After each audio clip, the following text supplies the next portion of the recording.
সমগ্র সৃষ্টিগুলি আল্লাহকে সিজদা দেয়, সূর্য আল্লাহকে সিজদা দেয়, চাঁদ আল্লাহকে সিজদা দেয়।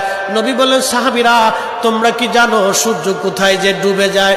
সাহাবীরা বলেন, আল্লাহ রাসূলু আলাম, আল্লাহ জানে এবং নবী ভালো জানে।